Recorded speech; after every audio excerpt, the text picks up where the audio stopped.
texte le plus ancien du christianisme, la première lettre de Paul aux Thessaloniciens, déclare: Nous ne voulons pas vous laisser dans l'ignorance au sujet de ceux qui se sont endormis dans la mort.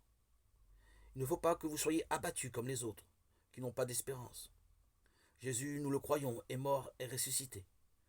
De même, nous le croyons aussi, ceux qui se sont endormis. Dieu, par Jésus, les emmènera avec lui.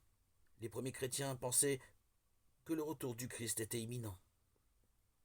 Les interlocuteurs de Paul s'inquiétaient du sort des chrétiens déjà morts qui auraient manqué la venue du Christ. Paul les rassure, Dieu les ressuscitera.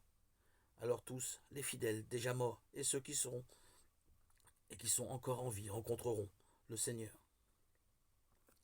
Comme la venue ultime du Seigneur n'a pas encore eu lieu, on peut penser que cette espérance s'applique à tous les fidèles défunts et même plus largement à tous les hommes qui, en quelque manière, ont cherché la sagesse.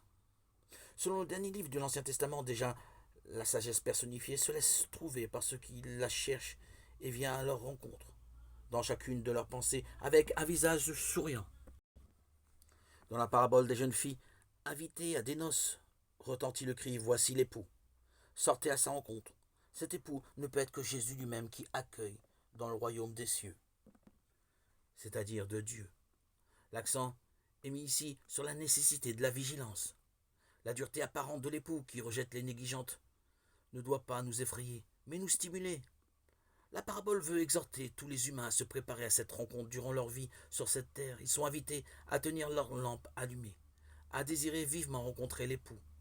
Ce désir se concrétise par la pratique de ses commandements, dont le premier est celui de l'amour.